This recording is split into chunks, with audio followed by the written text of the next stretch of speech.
और आज चैत्र नवरात्रि की पूर्णावति भी है यहाँ, तो नवरात्रि अनुष्ठान का भी यज्ञ वातावरण में पूर्णावति होगा और रामनवमी पर्व पूजन भी मनाया जाएगा। तो इसलिए आज की कक्षा में हम लोग इस पर्व त्योहार से जुड़े हुए और साथ ही साथ पंचकोश यौगिक साइंस कक्षा को देखते हुए आज विषय वस्तु में थोड़ा सा बदलाव होगा। रामचरितमानस के कुछ सूत्रों को हम लोग लेंगे और उससे इस पंचमुखी गायत्री साधना के प्रकरण पंचकोश यौगिक साइंस में से उन कौन कौन सूत्र आवश्यक है, साथ में गायत्री महामंत्र का एक बार हम लोग उच्चारण करें, ध्यान करें। समस्त आज की तिथि के लिए समस्त संरक्षक शक्ति धराओं को।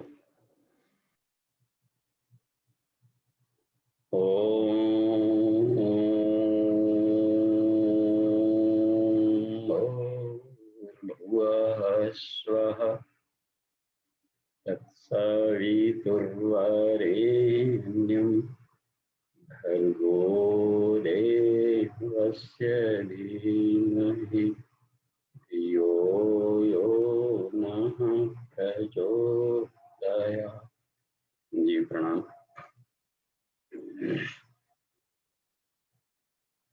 तो पहले हम लोग आज के पर्व पूजन से जुड़े हुए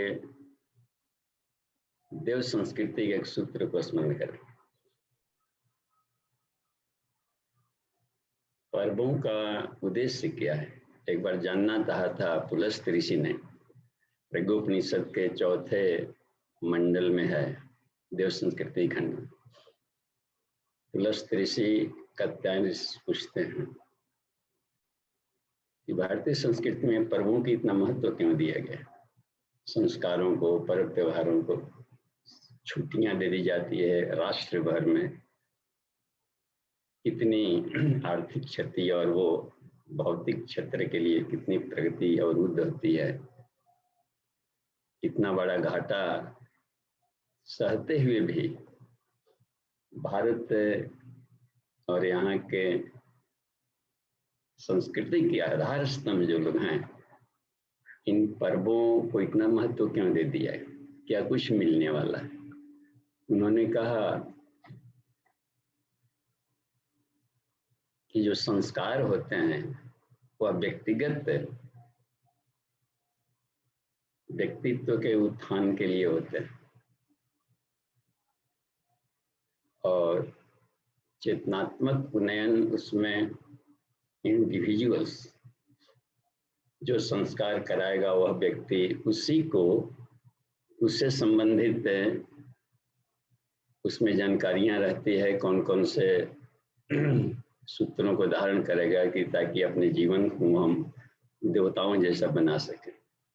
लेकिन समाज की जो सामूहिक भावना है, भावना तो समाजस्थाम, उसमें का समूह आश्रयणीमपि शालीनतानुकूलम च, कि समाज की सामूहिक भावना को शालीनता की तरफ मोड़ना हो। As a whole mass basis का जो वैचारिक आवरण है और यह आयाम है, हर व्यक्ति एक चुंबक है। तो समाज में, राष्ट्र में जितने मनुष्य रह रहे हैं तो उनकी एक रिजल्टेंट जरूर कुछ न कुछ वैचारिक आयाम बनता होगा, औरा बनता होगा और वो बहुत शक्तिशाली होता है। उसको शालीनता की तरफ मोड़ना हो तो पर्व त्योहारों को स्थापित किया गया।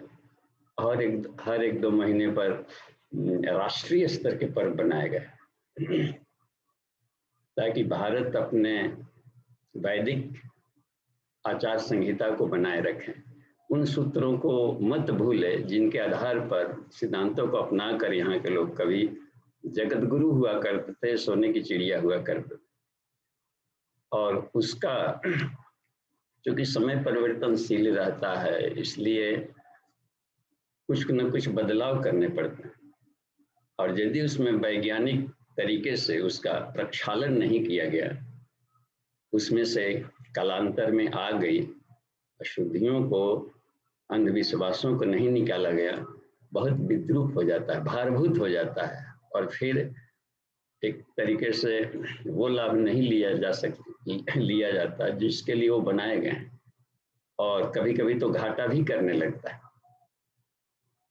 तो अभी के युग के लिए परम पूज्य गुरुदेव वेद मूर्ति तपोनिष्ठ महाप्रज्ञ पंडित श्री राम शर्माचार्य जी ने इन पर्व त्योहार संस्कारों को भी एक नया स्वरूप दिया है, और वैज्ञानिक उसमें दृष्टिकोण जोड़ करके और अधिक उसको शक्तिशाली बनाया है, ताकि हर व्यक्ति उसको अपनाने में, चाहे पढ़ा लिखा हो, अनपढ़ हो, गृहस्थ हो, वैज्ञानिक सोच वाला हो, और बिल्कुल नई पीढ़ी के बच्चे उसको भी लोग अपना सकें, और यह अपनी संस्कृति मरने ना पाए।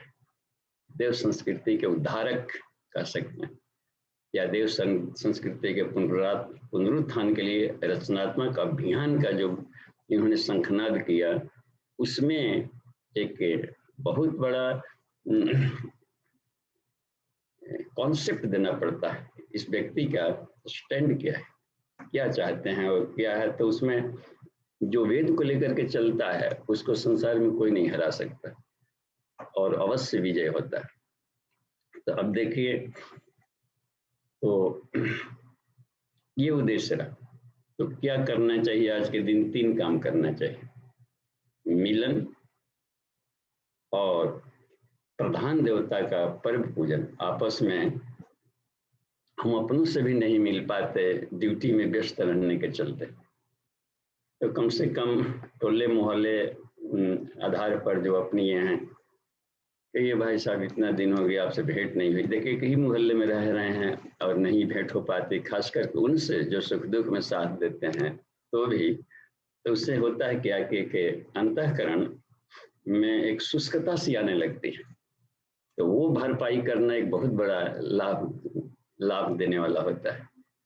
और दूसरा कि हर पर्व त्योहारों में, चूंकि अपनी भारतीय संस्कृति के ढेर सारे फैकल्टीज हैं, एक ही हमें धन भी चाहिए तो लक्ष्मी पूजन बनाया गया, हमें विद्या भी चाहिए, सरस्वती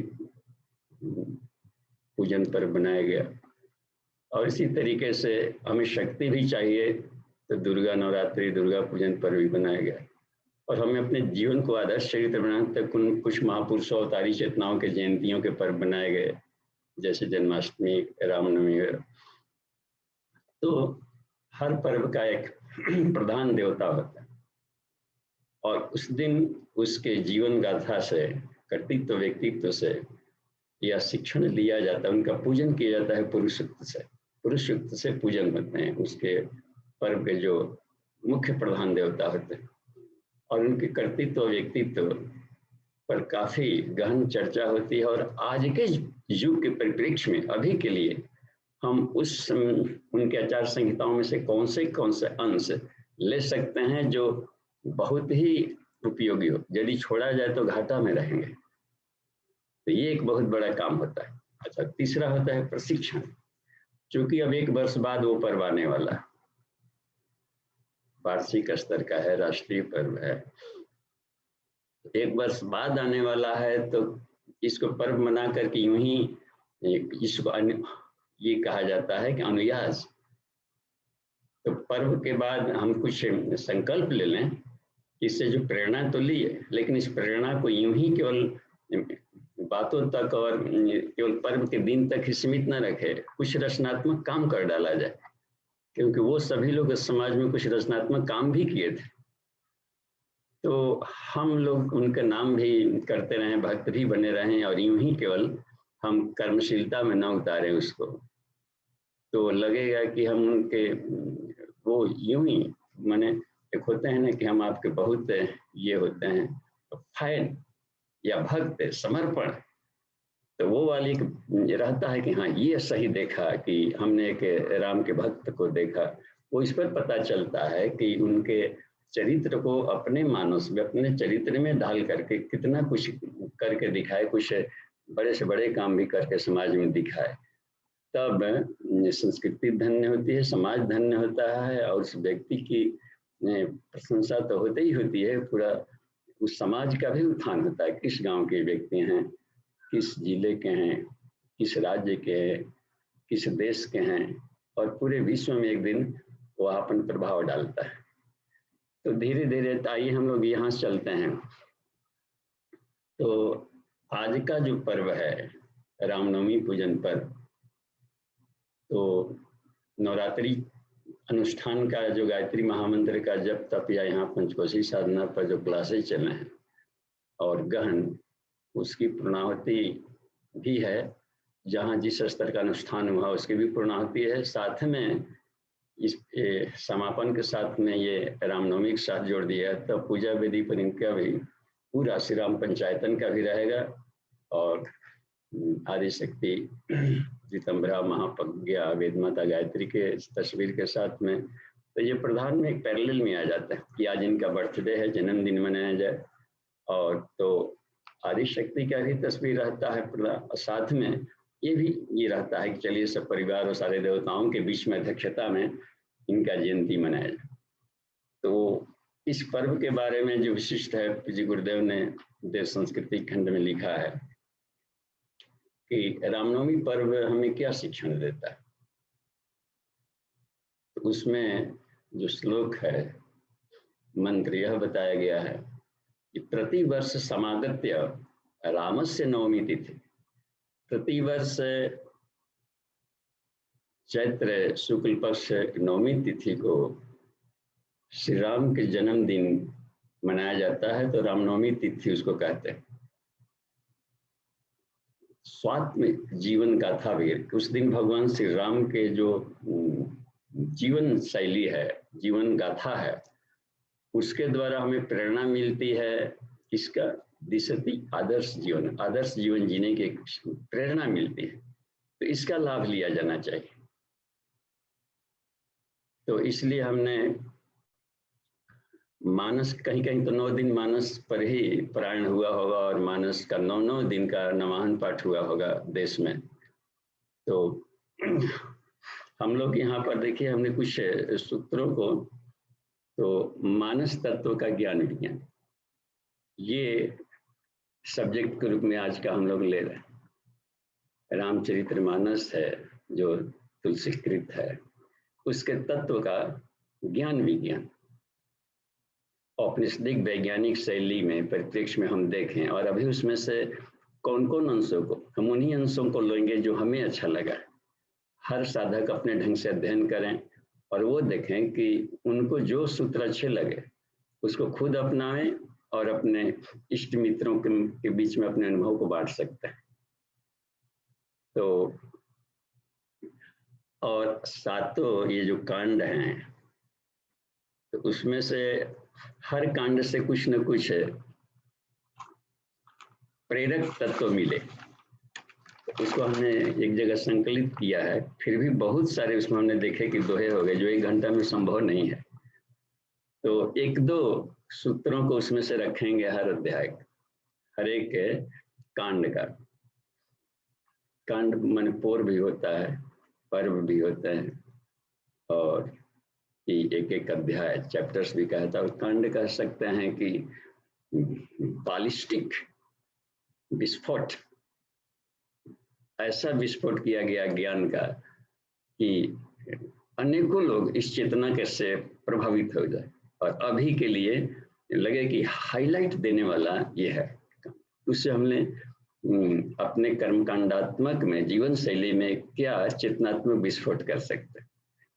तो बालकांड से हम लेकर के हम लोग शुरू करते हैं। इसमें एक तो पहला सूत्र हमको बहुत अच्छा लगा, जिसे कि जब तुलसी ने कह दिया कि वहाँ कहीं शुरू में लिखा है कि रामचरितमानस को लेकर के ढेर सारे उसमें आक्षेप प्रत्याक्षेप नहीं लगना चाहिए, क्योंकि लोग इसमें कि हम अपने स्वांतः सुखाय कर रहे हैं, किसी को प्रवचन देने उद्देश्य के लिए नहीं कर, हमको अच्छा लग रहा है श्री राम की भक्ति और उनसे जो अपने लाभ मिला हमको, हम अपने लाभों को, हृदय के उद्गार को व्यक्त कर रहे हैं।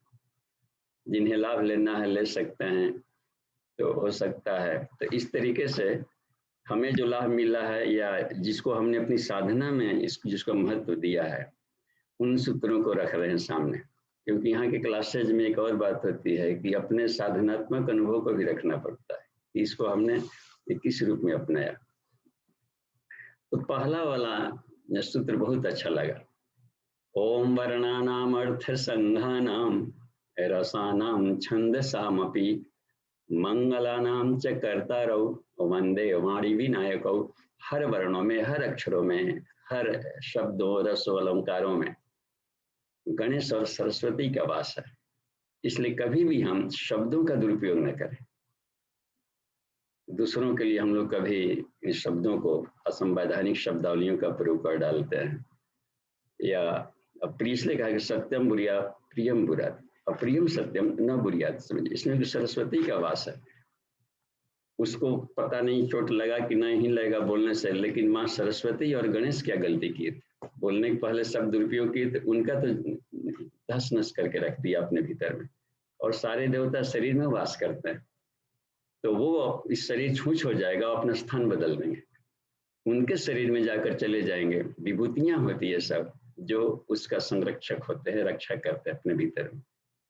इसलिए वाणिक साधना के लिए और वाक शक्ति के में प्राण भरने के लिए आवश्यक है कि हम शब्दों का दुरुपयोग न करें, कम से कम अपने मुख से।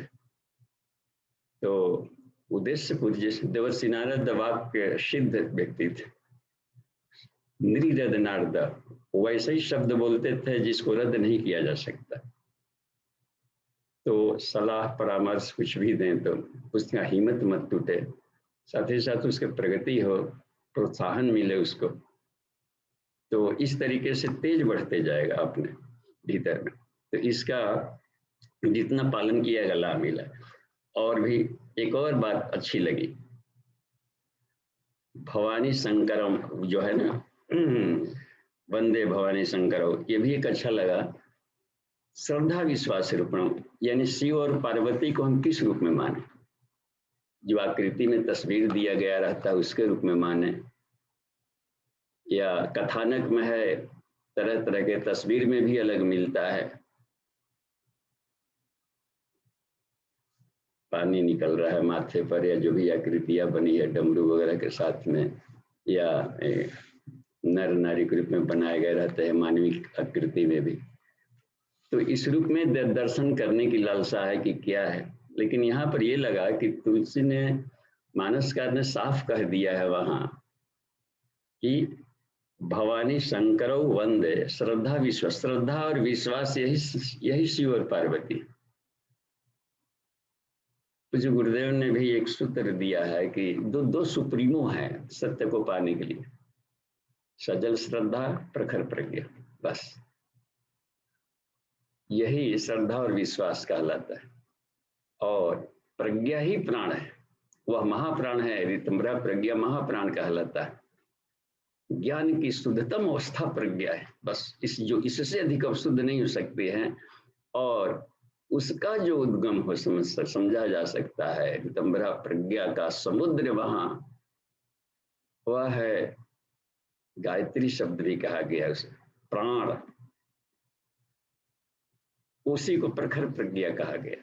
और सजल श्रद्धा, एक भाव संवेदना इतनी उत्कृष्टता हो कि पूरे विश्व में कण कण में क्या सदुपयोग शैली मिल जाए और उसमें ब्रह्म दिखाई पड़ने लगे, और उसका कभी भी मिसयूज हम न करें, जो भी ऊर्जा है, शक्ति धरा है कहीं, तो कहा कि वो व्यक्ति पा लेगा सत्य को। तो इस तरीके से ये शैली हमको अच्छी लगी और इसी रूप में हम इसको लिए, देव शक्तियों को हम इसी रूप में लेते हैं, कहीं न कहीं पर विभूतियां और औपनिषदिक रूप में। क्योंकि इन देवताओं से रुद्रोपनिषद होता है, शिव संकल्प उपनिषद हुआ, जैसे उसमें सिर्फ मन के बारे में कहा गया शिव संकल्प उपनिषद में। तो इस तरीके इसमें तो लगा कि तुलसी ने सत्य को पाया होगा, तो जरूर कुछ न कुछ सार्वभौम शक्ति धारा के रूप में अनुभव किया होगा। ठीक है, आगे देखते हैं एक और सूत्र।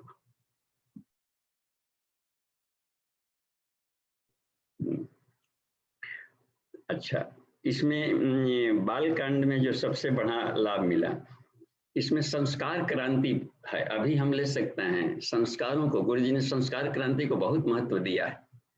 हम सब भूल चुके हैं कि हम सारे भारतीय खुद विश्व में क्यों पूजे गए।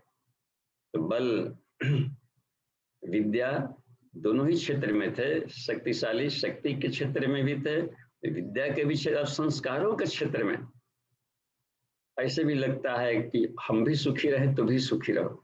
हम अतिक्रमण स्वभाव वाले यहाँ नहीं होते हैं कि बिना गलती के ही आक्रमण कर दिया किसी राष्ट्र पर, वो भी अपना विकास करे जिए। तो ये बहुत ही अच्छा ये भाव मिलता है पूरे विश्व को शिक्षण। और भारतीय कोई भी छोटा बालक कहीं विश्व में कभी जाता था तो बहुत पूज्य कि भारत से आए। ऐसा जब सुकरात को सिकंदर जाकर कहा, जब पूछा था कि हमारा वाला संत लाए कि नहीं, हम संत बोले थे कि भारत से लौटना तो संत ला, कहे कि नहीं बहुत वजनी होता, वो आता नहीं है कहीं। दंडायन ऋषि से भेंट हो गई थी, कहा कि क्या कहा, कुछ नहीं कहा। हमने कहा तो उन्होंने कहा कि अच्छा सुकरात को हमारा आशीर्वाद बोल देना। इतनी सी सुनना हुआ कि वो पागलों की तरह नाचने लगे थे।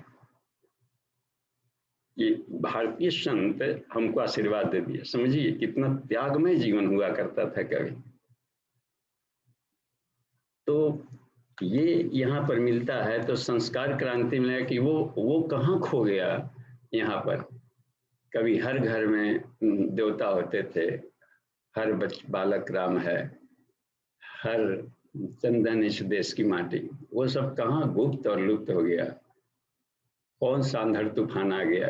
हम क्या थे, क्या हो गए अभी, और क्या होना चाहिए आज के युग के अनुसार। यही समीक्षा की शैली है, जरूरत है राष्ट्रीय स्तर पर, समाज के स्तर पर। या अपने आप में देखें, कम से कम जो बहादुर अपने को समझते हैं कि हम संस्कृतिनिष्ठ व्यक्ति हैं, तो बड़े अंशों में ना सही छोटे भी अंशों में हुई तो प्रगति तो हुई। तो संस्कार परंपरा ये है कि हम संस्कार को भूल चुके हैं। और 16 संस्कार थे, उसमें से जो गुरुदेव ने समय के सापेक्ष कर दिया कि 12 लिया कर दी। 10 तो मुख्य संस्कार रखे और 2 और जोड़ दिया है, जन्म दिवोत्सव और विवाह दिवसोत्सव। तो उसमें से जो पहला उन्होंने रखा पुंसवन, देखिए उसमें ये यहाँ पर रखा गया है, श्रृंगिरी से ही वशिष्ठ बुलावा, पुत्र काम शुभ यज्ञ करावा। देखिए वो लोग ऐसी नहीं कर लेते थे। हर चीज को जो शैली था संस्कार कि जो भी हमारी कामना है करने जा रहे हैं, गर्भाधान भी करने जा रहे हैं, बीजारोपण भी करने जा रहे हैं, वहां से लेकर कहा कि अभी हम वो उस स्तर के ना हो कि अपनी तो वो पेशेंसी नहीं है, असंगमी हो गए, तो एक तो काम करेंगे गर्भावस्था में जब बालक आ गया है, शिशु आ गया है, कोई संतान संतति, तो उस समय उसका एक संस्कार दे लिया जाए ताकि तेजस्वी संतति जन्म ले। तो कुछ सूत्र उसमें जोड़े गए हैं जिसको हम लोग जीव संस्कार पद्धति में देख सकते हैं। वैज्ञानिक ढंग के सूत्रावली है और कर्मकांडों को बिल्कुल सरल कर दिया है कि कोई भी दोहरा सकता है। सूत्र पद्धति बस। जब वेदांत सूत्र पद्धति में हो सकता है तो हम हर जगह मंत्र और कर्मकांड का लंबे चढ़े क्यों ढोते चले। सूत्र पद्धति से उन्होंने शुरू कर दिया।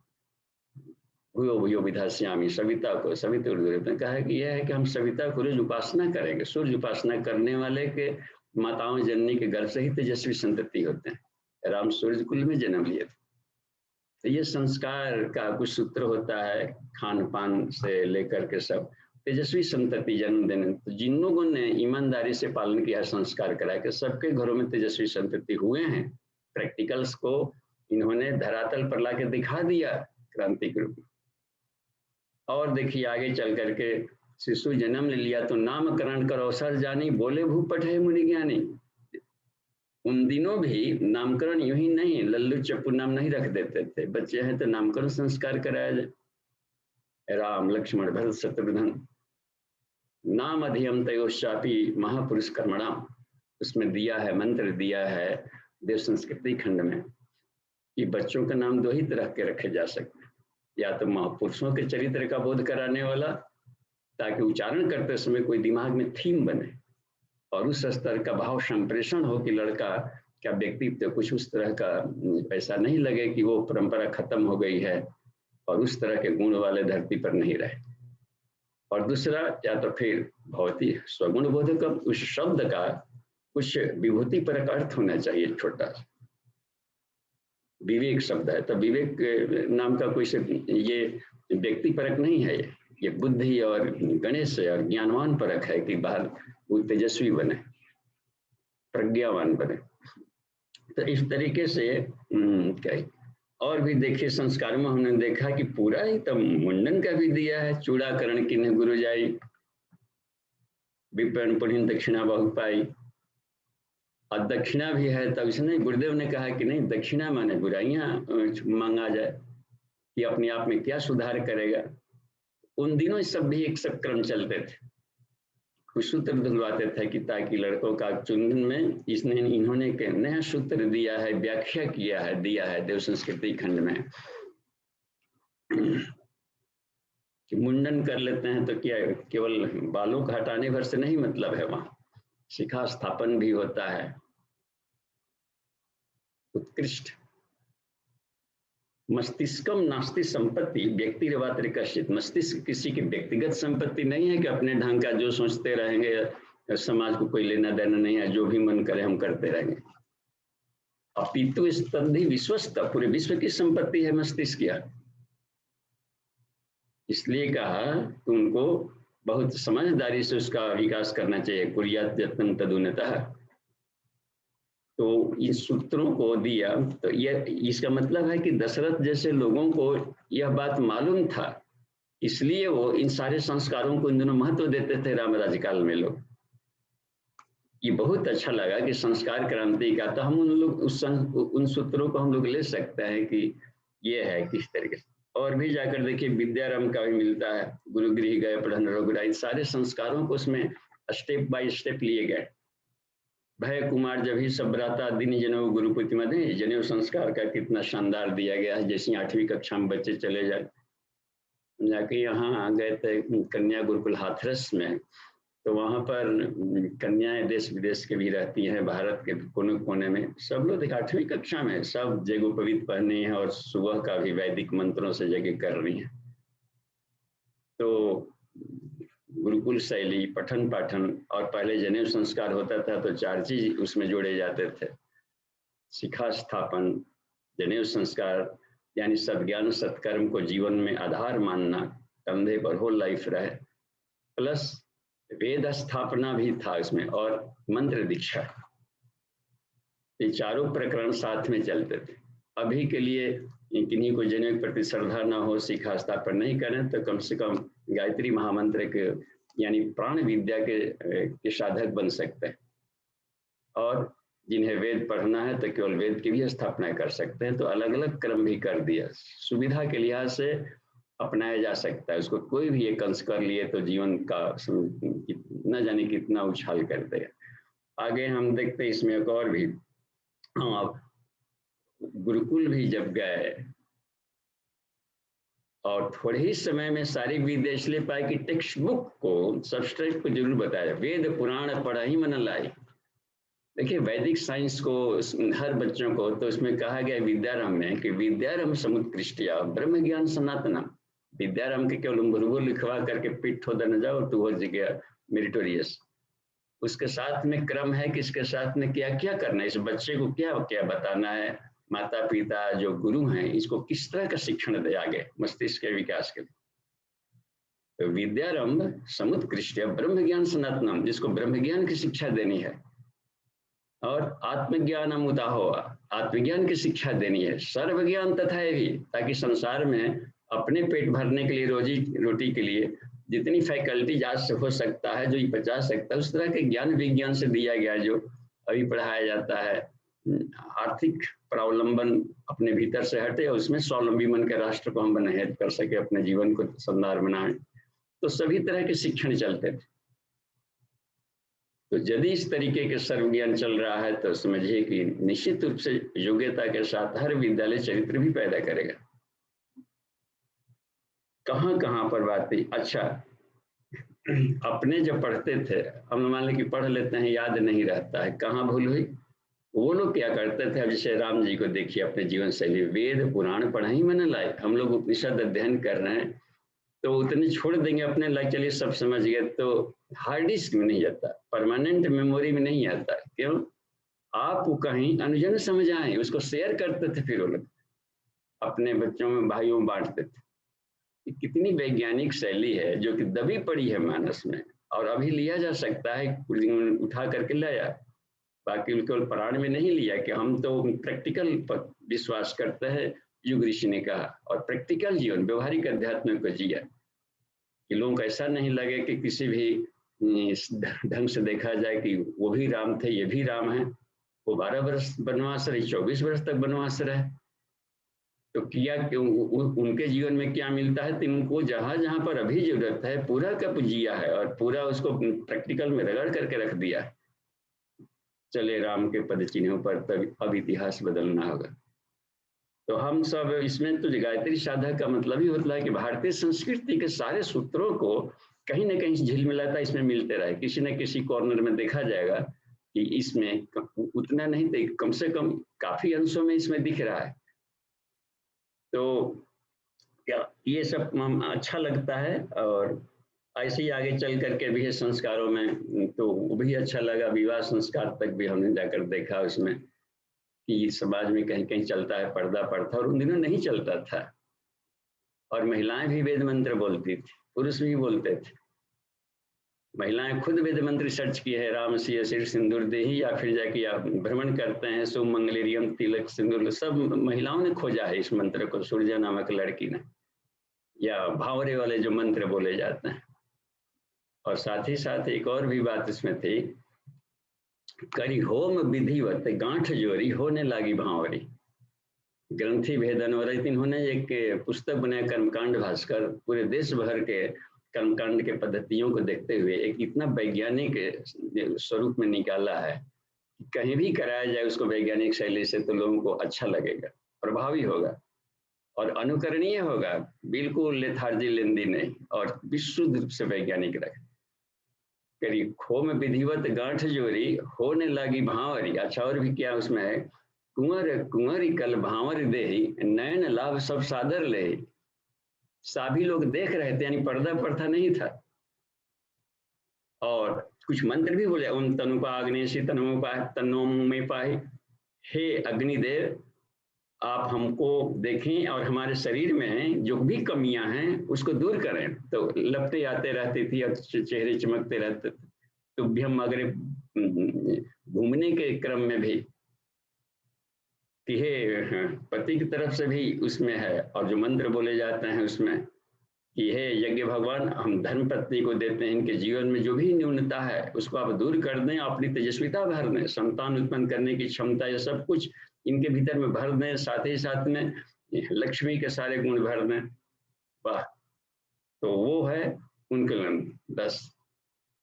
तो इन सब मंत्रों का ये प्रभाव देखा कि कितना इमोशनल, कितना कल्चरल है सब, कहाँ से पर्व आ रहा है, पर्व जा रहा है, सब थोड़ा सा भी अंश लिया जाए तो मजा आ जाएगा। तो ये सब कुछ है। अब तो चूंकि बहुत इसमें ढेर सारे मंत्र हैं तो हम सबको नहीं अभी बोल सकते, विभिन्न अवसरों पर कहीं। अयोध्या कांड में से भी कुछ एक मंत्र हमको अच्छे लगे, उसमें दोहे क्या मंत्र हैं कहिए, इतने बड़े परामर्श अभी के लिए। एक है उसमें अच्छा लगा, वाल्मीकि के साथ में है, जिनके कपट दम्भ नहीं माया, तिनके हृदय बसहु रघुराया। आत्मज्ञान उन्हीं को मिलता है जब अंतःकरण को परिमार्जित कर लिया जाए। जिनके हृदय, हृदय कहते हैं अंतःकरण को, अंतःकरण में चारों आता है, मन बुद्धि चित्त अहंकार, इसकी जो सफाई किया, इसको प्रज्ञोपनिषद में से लिया गया है। देखिए पूज्य गुरुदेव को वो सारे सूत्रों को लिया है और इसके अलावे यूनिवर्सल सूत्रों को भी लिया। मानसकार को भी यह बात अनुभव में जरूर हुआ रहा होगा, तभी इन सूत्रों को लिया हुआ है। तुलसी ने भी जो सत्य को पाया होगा, देखा होगा, रामत्व का बोध किया होगा अपने भीतर में। जागोल ऋषि बता रहे हैं प्रज्ञोपनिषद में, और भी करीने से इसकी वो पहली से व्याख्या इसमें ऋषियों के काल से चली आ रही है। दोषाणाम दुर्गुणानम च अवारणम सत्प्रवृत्ति जा धर्तुम च संपदा देवी पौरुषम पात्रतोदया। या मानव से शरीर से, आदमी का शरीर पालना काफी नहीं है। मानव से शरीर से अवाप्ति नहीं हो ब्रह्मता भाग्यवंत, जो भी वो भाग्यवान होते हैं, भाग्यवंत स्तुते मर्तया, वे मनुष्य भाग्यशाली होते हैं जो आश्रयंती थे, अपने अंतःकरण की सफाई कर लिया हृदय का। कपट, दम, माया, छल, कपट, ये कचड़े, यही डार्कनेस है जो आत्मा का प्रकाश बाहर नहीं निकलने देता। जिनके हृदय दम्भ नहीं माया, वाह, कपट दम्भ नहीं माया, जिनके हृदय बस। ये कुछ ऐसे हैं सूत्र जो बहुत अच्छे लगे। अच्छा, और भी वहां पर अयोध्या कांड में हो रहा है, तो भरत जी आकर के उस घटनाक्रम जो घटा वनवास काल में लिया करके, तो वो बहुत ही वो आवेशग्रस्त हो गए थे, और आवेशग्रस्त होकर के लगा था कि विस्फोटक, ऐसा नहीं होना चाहिए था, ये सब अब बहुत सारा कुछ बोलना शुरू कर दिए थे। तो वशिष्ठ मुनि बहुत शांत, कूल, माइंड को कूल करा रहा है। और देखिए, यदि खिसलाना ही है और यदि, तो भावनाओं का आवेश को भी उन्होंने रूपांतरण किया वहां पर। ट्रांसम्यूटेशन ऑफ आवेश होता है ना, क्रोधावेश, इसको भी हम चाहें तो रूपांतरण कर सकते हैं, संस्कृतनिष्ठ बना सकते हैं। क्या कहें इसमें, ये बहुत अच्छा लगा यहाँ। सोच ये विप्र जो वेद विहीना, इन पर क्यों खिसलाते हैं, उन लोगों पर क्यों, वहां क्यों नहीं, तो वहां पर क्रोध तुम्हारा कहाँ जाता है। सोच ये विप्र जो वेद विहीना, और तजी निज धर्म विषय लोलीना। आध्यात्मिका के जो, जिनके पास यह है शिक्षण की शैली, और उसमें अपने चारित्रिक प्रखरता छोड़ करके कुछ लोग विषय में भी जाते हैं, तो पढ़ा लिखा समझदार आदमी भी जब नासमझी करता रहे समाज में, विप्र समझदार आदमी, तपस्वी हो, साधु संत स्तर का हो, या ज्ञानमान व्यक्ति है, वो भी आदमी मांसाहार वगैरह इस पर उतरने लगे, विषयों में जाने लगे, तो फिर इंजन ही खराब, तो फिर क्या चले। गुरु जी ने कहा कि जो इंटेलेक्चुअल ग्रुप होता है समाज का, वो अंधर तूफान होता है, जिधर चलेगा समाज धर्रे की तरह उधर फेंका जाता है। सोचिए विप्र जो वेद विहीना, जो आत्मज्ञान से रहित है, आत्म साक्षात्कार के रहस्य से रहित है, और ऋषियों के ज्ञान विज्ञान से जो रहित है अपने, और तजी निज धर्म विषय लवलीन है। व्हाट इज माई ड्यूटी, देखते हो ना। तो हर वर्णाश्रम व्यवस्था के साथ में, तो इन लोगों के लिए तुम्हारा क्रोध काहे नहीं होता है। ये बेचारे दशरथ भी अच्छे थे, वो भी थे, भी हुआ है, ये मालूम नहीं तुम्हें कितनी शानदार व्यवस्था हुई है। तो कितना बढ़िया रूपांतरण कर दे रहे हैं। एक और इसमें बहुत अच्छी बात, बैखा न सोई सोचे जोगु, यही कहे कि उन लोगों पर जो 50 वर्ष से अधिक के भी आयु हो गया है, रिटायर भी हो गए हैं, और चुपचाप उपेक्षित अतिथि बनकर घर में पड़े हैं, अभी भी तो 10 वर्ष ऐसा है कि हम अपने लाइफ का सदुपयोग कर सकते हैं लोक सेवा के लिए।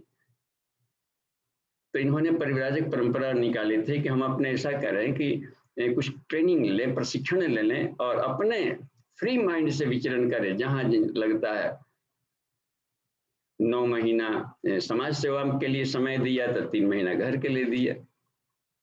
उन दिनों वन होते थे, वन में वानप्रस्थ में जाते थे कि वन वगैरह नहीं रहा न कहीं सब, तो अब ऐसा कर सकता है कि समाज को ही बनवा। अरण्य कांड तो कहाँ उसमें से, तो देखे बृहदारण्य, उसमें वन कहा गया है ज्ञान को, खत्म। तो ये है, समाज भी अपने आप में एक है। अच्छा, आदमी चलते फिरते पुष्प है, पादप हैं, और सुगंधित अमृत कल्पवृक्ष हैं सब। ज्ञानवान चरित्रवान व्यक्ति को कल्पवृक्ष कहा गया है प्रज्ञोपनिषद में। तो यह कहा कि इस तरीके के हम अपने समय का सदुपयोग कर सकते हैं। फिर जब शरीर शिथिल हो तो कहीं ना कहीं प्रशिक्षण केंद्र में या अपने ही घर पर 10-5 लोगों को पढ़ाने, ऋषि परंपरा भी बन पड़ी। और फिर या फिर नहीं पढ़ने पढ़ाने की ज्ञान है तो कम से कम अपनी आत्मानुसंधान में प्रवेश कर जाए, अपने घर में कहीं साधना कोठरी बना करके। तो ये बहुत शानदार शैली थी जो आज के लिए अपनाया जा सकता है। तो बैखा न सोच जोगो तप बिहाय जय भाव भोगो। वाह, अभी भी भोगमय जीवन सूझ रहा है और तप तप तप शैली, आध्यात्मिक जीवन शैली, मान लीजिए कि हम जब गृहस्थ आश्रम में है तो रचनात्मक जीवन शैली अपनाएंगे, लेकिन रिटायरमेंट के बाद आध्यात्मिक जीवन शैली में बदला जा सकता है उसको। इन सब बातों की इन्होंने लिया। तो एक और भी अच्छी लगी, जब चल पड़ते हैं जंगल में, जो वहां पर वह उपन्यास काल में जगह मिला, सुमन देखता है कि देखिए राम जी का कुटिया कहा, अरे वहीं पर हैं ये लोग, क्यों कैसे जान गए कि वहीं बाप तो आए नहीं थे यहाँ पर। तुलसी तरुवर विविध सुभाए। वाह,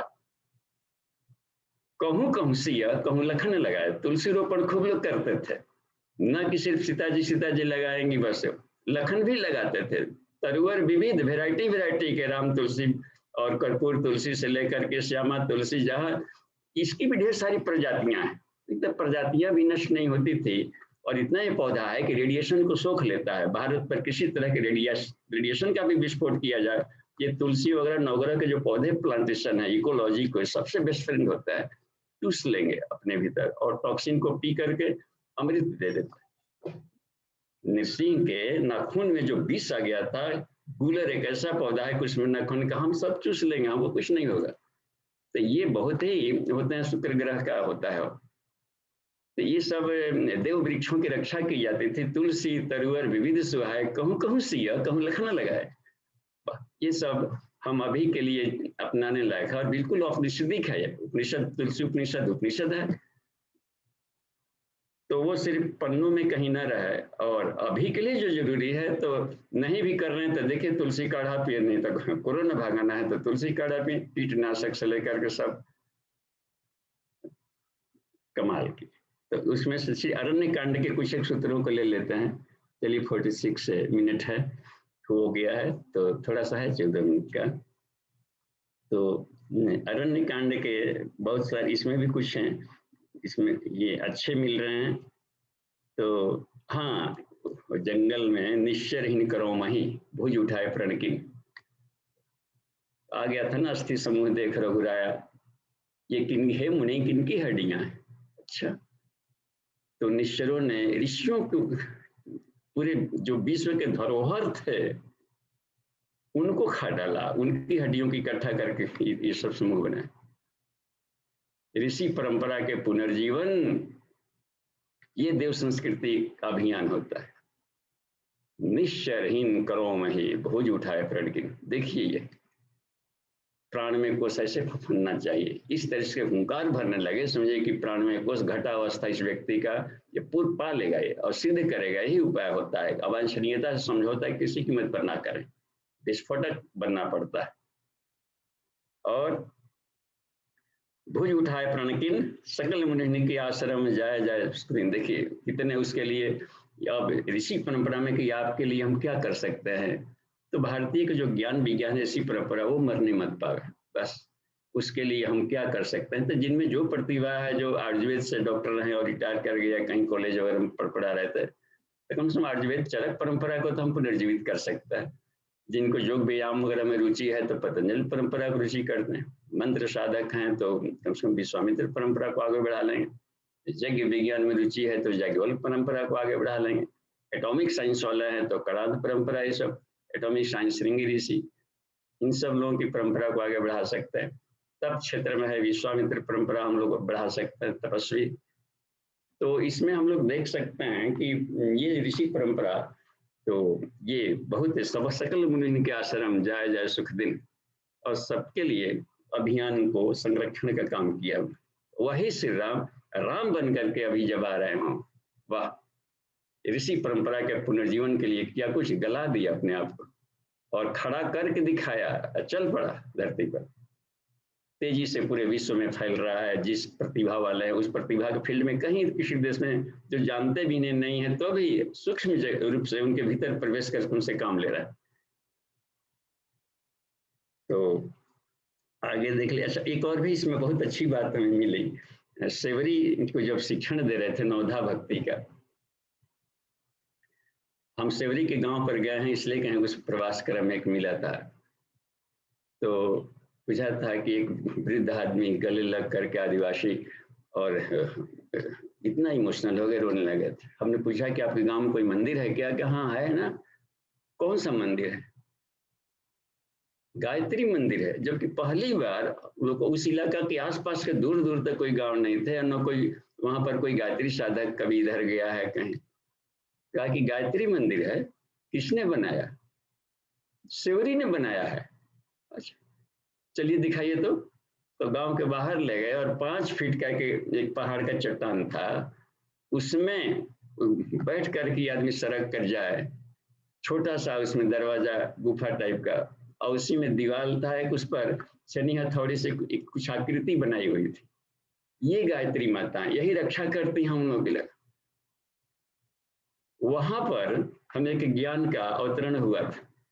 क्या कि ये सूत्र पढ़ते जा रहे थे कि मंत्र जाप मम दृढ़ विश्वासा पंचम भजन जो वेद प्रकाश, तो वेद का एक मंत्र है। तो निश्चित रूप से हमें लगा कि ये गाय जिसकी हम लोगों ने साधना किया है, और एक दशरथ नंदन राजकुमार से हम लोग भगवान बन गए। तुम्हें वह सूत्र बताता हूं, कोई भी अनुकरण कर ले तो पारस है, वो छुआ गया तो तर जाएगा। तो उसको हम तो नवधा भक्ति गायत्री महामंत्र, गायत्री मंत्र उन्हें दीक्षा दिए थे वहां, और नवधा भक्ति 9 शब्दों की व्याख्या भर है। वाह। तब सेवरी कहा ब्रजत ब्रह्मलोकम जो गायत्री साधक होता है। सेवरी वहां गई जहां से नहीं फिर लौट करके नहीं आया जाता। तो ये गजब की स्थिति। ये सब उनके तो नवधा भक्ति का ये वाला सूत्र हमको बहुत अच्छा लगा। आगे देखते हैं किष्किंधा कांड में। हाँ, किष्किंधा कांड में जब ये अच्छा नवधा, इसमें अरण्य कांड में वो भी एक बात बनती है कि सीता जी से कहता है कि ये आप अग्नि में प्रवेश कर जाए अब, और हम क्या कर लेंगे उसमें कि वो एक इमेज अपना निकाल दें, और जिसके चलते हम लीला करना चाहते हैं हम लोग, तो एक प्रतिबिंब वैसे निकाल दें। तो बहुत ये मिल जाता है गुढ़गुड़ तक। किष्किंधा कांड में हम लोग देखते हैं इसमें से एक मिला ये। हाँ, इसमें देखिए हम इसे अपना डायरी देखिए, ये डायरी। तो इसमें हमारे एक अभ्यास था कि स्वाध्याय, इतने स्वाध्याय से शुरू से ही पुरानी डायरी देखे थे अभी। ये उपनिषद वाली डायरी है। इसमें पाएंगे कि सब उपनिषद का एक, तो उपनिषद जो पढ़ते थे उसमें से जो अपने हृदय को छूता था, सारे सूत्र नहीं, उसको केवल कलेक्ट करते थे। वरेण्यम तत्सवितुर्वरेण्यम, और उसी पर अधिक मनन चिंतन करके प्रैक्टिकल करके पाया कि तो ये कमाल के सत्य हर जगह घुला हुआ है, और कहीं भी ईश्वर को देखा जा सकता है। तो इसमें यहाँ हाँ, ये एक बात अच्छी लगी, जो मोटिवेशन जामवंत के वचन वहां पर, ये तो सुंदर कांड में आता है। उसके पहले राम काज लगी तब अवतारा, देखते हैं ना, गुरुदेव ने ये काम किया है जामवंतों का। जामवंत का काम बड़ा किए कि कहा कि मनुष्य में अवतरण लिया है तो 2 काम के लिए मनुष्य योनि में आया हुआ, हर व्यक्ति के लिए इन्होंने काम किया है जामवंत का। आत्म निर्माण, विश्व निर्माण। मनुष्य अपने को देवता बनाओ और धरती को स्वर्ग बनाओ, बस। राम काज लगी तो अवतारा। वाह। और सुनत ही भय ऊपर बता करा, जो साधक इस रहस्य को कर लिए और लग गए, उनके पर्सनालिटी पहाड़ की तरह बनने लगता। इतना तेजी से पर्सनालिटी का विकास होता है क्योंकि आत्म साधना में प्रवेश कर गया। आत्म सुधार संसार की सबसे बड़ी सेवा है। जब डाल दिया, यह राम की सेवा है क्योंकि वो भीतर में बैठा हुआ है राम, और इसकी सेवा है कि उसके चरणों के पास पहुंचना है, उसके आभा में नहाना, उसको शरणागत होना है। तमेव शरणम गच्छ सर्व भावेन भारत, इस बात को कृष्ण ने भी कहा। तो वो ऋषि आकर के देते हैं, देखिए जामवंत जैसा हर एक मनुष्यों के लिए कहा युग ऋषि ने कि आपका अवतरण 2 काम के लिए होता है, इस धरती को शानदार बनाना और अपने आप को डिवाइन पर्सनालिटी बनाना, बस। और ये देखिए सुंदर कांड में पहले ही वाला सूत्र मिलता है, जामवंत के वचन सुहाए। वाह, सुहाए शब्द इतना अच्छा लगा। सुहाए, अच्छा लगना चाहिए। जो आत्म सुधार की कोई बात कहे व्यक्ति और आत्म साधना की जो बात हो, तो ये उनको छू गई। अरे वाह, हम तो समझ ही नहीं पा रहे कि हम क्यों जन्म लिए, हमारा उद्देश्य क्या है, लाइफ में क्या करना है। और जो आत्म निर्माण नहीं कर सका वो विश्व निर्माण में भूमिका नहीं निभाएगा, सीधे काट दी। बस विश्व निर्माण में वही लोग भूमिका निभाए हैं समाज में। कुछ भी रचनात्मक हुआ है तो उन लोगों ने किया है जो इस तरीके के, जो अपने को चरित्रवान बनाया, और वही अस्थाई रहता है बस। तो जामवंत के वचन सुहाए बस, और सुने हनुमंत हृदय अति भाए। अब चल पड़े। अब चल पड़ा तो देखिए बल विद्या और संस्कार तीनों इतने धनी बन गए कि बस ज्ञानी नाम अग्रगण्यन श्रद्धा, वो हृदय में फाड़ दिया है कि भगवान देखो यहाँ रहते हैं। श्रद्धा अपरंपार हो गई, प्रज्ञा ज्ञानी नाम अग्रगण्यम, वाह, और निष्ठा इतनी कि राम काज किए बिना मोहि कहाँ विश्राम। ये हुआ करता है पर्वताकारा का, यानी कि इनफाइनाइट पर्सनालिटी बना लेना, कोई शायद बना सकता है उपनिषद। लंका कांड में सीधे चलते हैं, समय को भी हमको देखना होता है। तो हाँ, लंका कांड में एक बात अच्छी लगी, अंगद या सुंदर कांड में एक बात छूट रही है जो कि बहुत अच्छी लगी थी। प्रैक्टिकल में थोड़ा सा उसको टच कर लेते हैं, इसमें कुछ हमने 10-12 ही बहुत सूत्रों का नहीं लिया है। उसमें से एक बात वो लगी थी जो वाल्मीकि रामायण में भी दिया है पूज्य गुरुदेव ने, और ये होता है गायत्री रामायण में भी दिया है। वो क्या बात थी, उलट पुलट के लंका जारी। हनुमान जी को देखिए उलट पुलट के लंका जारी, और लंका क्या है, काम रूपणी स्वर्णमयी सेक्स एनर्जी है। वाह, तो ये व्याख्या बहुत ही अच्छी लगी। वो भी देखिए खारे समुद्र के बाद नीचे स्वादिष्ठान चक्र वाले एरिया में जाता है, तिकोना स्ट्रक्ट होता है मूलाधार का, क्या है कि वो काम रूपणी वो स्वर्ण में ही होता है, इतना लुभावना और सुहावना प्रिय होता है, और उसको उलट पुलट के जारी। इसका मतलब होता है कि रूपांतरण है, हर हालत में ऊर्ध्वरेता बनने के लिए साधना करने लगना। ये अच्छा लगा, कूद पड़े सिंधु माझार, देखते हैं फिर तब जाकर सीधे आकर के ये साले होता है सारे मानसरोवर में आकर के पहुंच जाना। इतने तेज नैन, इतने प्रसन्न हो गए थे, और लौट करके जब आए थे तो इस सभी ऐसी किलकारी कर रहे थे। तो साधक को यहाँ से लेकर यहाँ तक पहुंचना होता है। लंका कांड में ये अच्छा लगा कि रावण अंगद संवाद वाले ये बातों को बहुत हमें भाया। 14 वैरायटी के जिंदे मुर्दों को गिनाया। ये लगता है कि ये बहुत भारी भारी, और लग रहा है कि समाज को सब पता नहीं क्या कुछ कर रहे हैं। तो इन्होंने कहा कि नहीं, ये इन्होंने कुछ ऐसे कहा कि धरती पर कुछ ऐसे भी मुर्दे होते हैं जो जिंदा होते हैं, और गायत्री साधना करें यानी आत्म साधना शुरू कर देंगे तो क्या करेंगे, प्राणम, ये सारे मुर्दे फिर से जिंदा हो जाएंगे।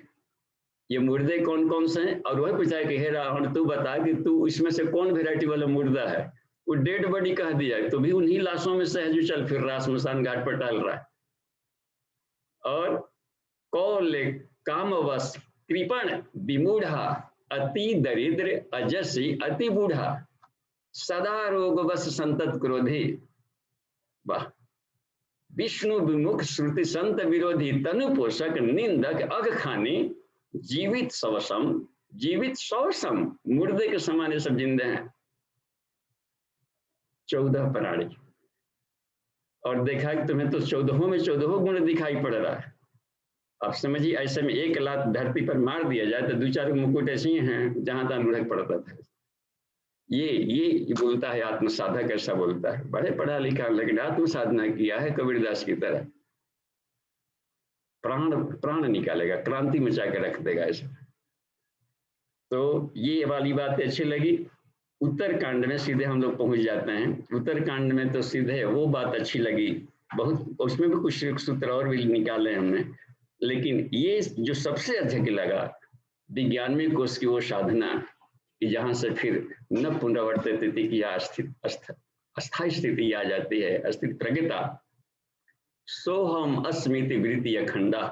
देखिए सोहम साधना, आत्मानुभूति, जो ग्रंथि भेदन, सबको एक साथ में लिया गया। इसका मतलब की है कि उनको मालूम ऐसे ही नहीं कोई सत्य पालेगा, राम को पालेगा, जरूर कहीं न कहीं पर उससे औपनिषदिक के साधना पद्धतियों को अपनाया होगा इन्होंने। तो इसलिए अपने उद्गार बोल रहे हैं कि सोहम अस्मि इति वृत्ति अखंडा, चलते फिरते हमेशा आत्मभाव में रहते थे। सोहम, कबीरदास में उठत बैठत कबहू न बिसरे ऐसी ताड़ी लागी। कबीरदास ने कहा कि ऐसी निष्ठा हो कि चलते फिरते उठते बैठते कभी न बिसरे, अपनी आत्मस्थिति से न उतरे। सोहम अस्मिति वृत्ति अखंडा, दीप शिखा सोई परम प्रचंडा। इससे बड़ा आत्मिक आभा निकलने वाला और कोई साधना नहीं है अपने भीतर में, आत्मबोध का। आत्म अनुभव निश्चित रूप से आत्म अनुभव में ले जाएगा। जो 5 दाहिने वाली पंचमुखी गायत्री बनाई जाती है, 5 दाहिने 5 बाएं वाली भुजा, उसमें से एक आत्म अनुभव है। आत्म का जानकारी तो था ही, आत्मज्ञान था, आत्म साक्षात्कार भी हुआ और आत्मा का अनुभव भी किया गया। वाह, उसका लाभ भी लिया गया और कल्याण में भी लगाया गया एप्लीकेशन। तो आत्म अनुभव, फील, बुद्धत्व, सुख सुप्रकाशा, वाह। तब ऐसी स्टेट में साधक आता है तो बहुमूल भेद भ्रमनाशा, जो संसार में पुनरावर्तन का मुख्य कारण है भेद दृष्टि, वो समूल नष्ट हो जाती है। यानी मोक्ष का शानदार तरीका है तो न पुनरावर्तित। तो उनको उस उपनिषदों की साधना शैली को इन्होंने अपनाया है, गायत्री साधना को अपनाया है जम करके, और इसको प्रैक्टिकल वाले को अपनाया है पंचकोश यौगिक साइंस का। और अब जो बुद्धत्व हुआ है उनको साफ लिख दिया इन्होंने, बोल दिया यहाँ पर। तो यहीं पर हम विराम दे रहे हैं क्योंकि समय हो गया है और थोड़ा बहुत हम लोग आध्यात्मिक साधनात्मक भी चर्चा कर लेंगे प्रश्न तरीका। जी धन्यवाद और प्रणाम। देखिए तो अपने अपने हाँ इको हो रहा है।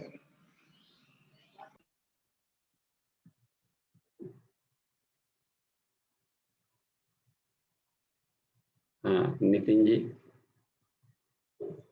और जी बाबूजी, अभी तो कोई प्रश्न नहीं है, अभी हैंड रेज भी किसी का नहीं है अभी। हाँ तो दिया जाए कि समाप्त कर दिया जाए, शांति पाठ करके हम लोग आगे कक्षा में चलें क्या? जी एक हैंड रेज है बीके पांडे जी का। जी भैया, आप अपने आप को अनम्यूट कीजिए। उनका ही देखिए कहीं और प्रणाम प्रणाम बाबूजी। हाँ जी प्रणाम जी। ऐसा जैसे ये पहले से परंपरा है, रुकिए तो पहले से थोड़ा वेट करें। अंकुर भैया का क्या खुला हुआ है? लगता है कि हाँ अब बोलिए तो पांडे जी। जी हाँ, जैसे परंपरा पहले से, जैसे आज हवन हो जाएगा। हाँ आज जैसे आज जो हवन हो जाएगा तो उसके बाद जो है जैसे पारण का जो क्रम होता है हो जाता है कि 10वीं में होता है, ऐसा कुछ क्या है? नहीं, जब पूर्णाहुति कर लिए, पूज्य गुरुदेव ने उसको नया रूप दिया कि पूर्णाहुति कर लिए तो आप पारण कर सकते हैं। जी तो अच्छा, उसको वही एक और भी बात है जिसमें देखिए अभी आ गई तो एक अच्छा बात याद आ गया आपको पूछने से पांडे जी। कि जन्माष्टमी में 12 बजे होता है तो लोग इसलिए जगे रहते हैं कि चूंकि 12 बजे जन्म लिए थे तो उसके जन्म हो जाना है तभी खाएंगे जी। तो कहा कि नहीं हम अभी वो अवैज्ञानिक है कि 12 बजे रात तक जगना, तो फिर कल अपना ड्यूटी कैसे करेगा? सारे बच्चे सब अपनी ड्यूटी उसको उनका सबकी बाधक हो जाएगा। इस तरीके के हम उसमें पड़े रहेंगे तब। तो अब ये कर किया जा सकता है कि हाँ, क्योंकि जैसे आप 12 बजे टाइम मिला लिए ठीक है, लेकिन वो दिन कोई जरूरी नहीं कि वो दिन मिल जाएगा जिस दिन को जन्म लिए थे। जी और वो तो हर चीज गणना क्रम में नहीं आता है। तो अब देखें कि हम दिन में ही या संध्या होते हुए जब तक से जागना बिल्कुल सरल है, तो पूर्णाहुति कर लिया तो आदमी प्रसाद, भले मान लें कि दिमाग में गांठ बनेगी कि प्रसाद, तो प्रसाद बाद में लें, लेकिन जी पूर्णाहुति करके समेट लिया जा सकता है। और 8 बजे 9 बजे तक, ताकि ऐसे लगे कि और रात भर वाली प्रणाली को अब उसको रोका जा सकता है समझदार समाज में। जी। हाँ, तो तो किया जा सकता है जी। जी जी ठीक, तो पारण मनो हो सकता है जितने लोग। हम लोग तो आज करें, अमृतासन होगा, पूर्णाहुति होगा, सब लोग पारण करेंगे कि। जी जी, अच्छा ठीक ठीक सर, प्रणाम। जी प्रणाम। प्रणाम बाबू। प्रणाम बाबू जी। जी प्रणाम। बाबू जी, एक छोटी सी समस्या हमारी भी है, ये रामचरितमानस को लेकर के कि जो कुछ विदंडवाद चलते हैं समाज में, तो उसका कैसे मतलब कि तत्व दृष्टि से उसका निराकरण कैसे किया जाए। जैसे तुलसीदास जी ने जो औरतों के बारे में लिख दिया है, ढोल गंवार शूद्र पशनारी सकल ताड़ना के अधिकारी, इसी तरह से मतलब एक दो जगह और आया है कि अगर शूद्र है वो वेद का ज्ञानी भी हो तो उसको सम्मान नहीं देना चाहिए, और पूजन भी पर सकल गुण हीना। तो इन सब चीजों का फिर किस एंगल से देखा जाए। नहीं, अच्छा ठीक है, इस एंगल से दीजिए तो मानस का काट इसमें काट ही से दीजिए, मानस का मानस से ही काट दीजिए। अभी आया था ना आज की पूजिए, उसमें उसमें था कि पूजिए विप्र जो वेद विहीना मास का है, ठीक है। जी यहाँ सोचिए विप्र जो वेद विहीना लिखे हैं, तजी निज धर्म विषय लौलीना, इन लोगों को डांट फटकार क्यों नहीं लगाता है। जो विप्र भी कहला रहा है और वेद का कुछ सूत्र नहीं मालूम है और वेद को अपने व्यवहार में नहीं लिया है। अभी था ना, भरत के संवाद में समझा रहे थे। हाँ, वो तो था ही बाबू जी। विप्र की परिभाषा भी वही दी गई है कि जो वेद का निरंतर पठन पाठन कर रहा है, मनन चिंतन कर रहा है, वही विप्र होता है। ये तो अत्रि ऋषि ने भी बताया है। लेकिन इसको कैसे काटा जाए, सकल गुण हीना को क्या कहा जाए, मतलब उस हिसाब से अगर सारे गुणों से हीन है तो भी उसकी पूजा करें। हाँ, ऐसे देखें, इसको ऐसे कह सकते हैं, पहले विप्र वो कहलाते थे जो गुरुकुलों में जाकर या कोई तपस्थली केंद्र है तपस्या करके लौटते थे। तो कोई जरूरी नहीं जैसे कबीरदास जैसे लोग गए, रामानंद जैसे लोग से संपर्क में रहे या गए, तब क्या बने। गुरु जी की शैली में जो भी रहा है और जो उनके तपस्थली में गए और उनके सूत्र और सिद्धांत को जीवन में धारण किया, तो भले अनपढ़ हो, मूर्ख हो, आदिवासी, लेकिन चरित्र का धनी बन करके लौटता है। तो ऐसे लोगों को विप्र कहा जाता था। ये मत देखो कि वेद पढ़ करके आए कि नहीं, तो वेद ही पढ़ लिया और व्यवहार कुशल ना बना, तो जो व्यवहार में पचा लिया वो वेद को पचा लिया।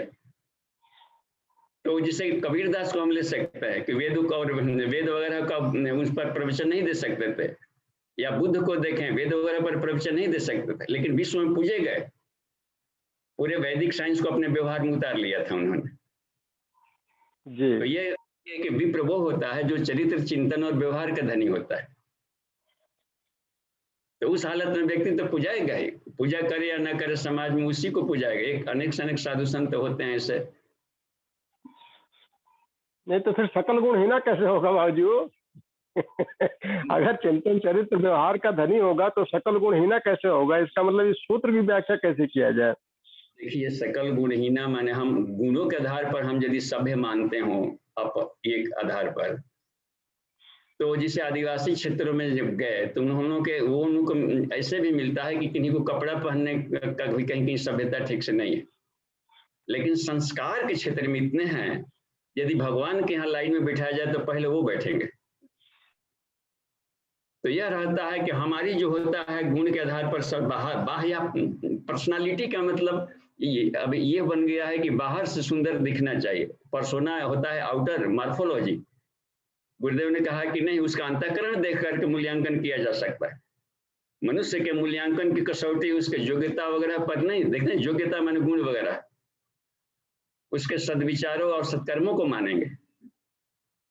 तो उस अर्थों को लिया है इन्होंने। वो व्यक्ति सोचता क्या है, करता क्या है। यहाँ गुण है कि नहीं, खाली गुण के आधार पर हम पूजा जाएं, हम ये हैं, हम वो हैं, ये है, या प्रतिभावान है, हम इतना पढ़ा लिखा, इस आधार पर नहीं। तो इन्होंने तो साफ हर चीज का पोस्टमार्टम करके रख दिया है जी।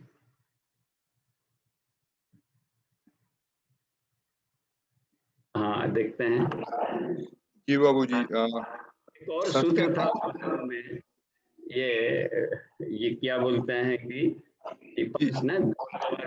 सुनारी कुछ ऐसा बोल दिए थे कि आदित्य वाले सूत्रों से गुरुदेव बचना चाहे कि यही सब केवल दिखाई पड़ता है, ये वाला ने चोंच में टांगे, और जो अच्छे अच्छे सूत्र है वो कम नहीं दिख रहा।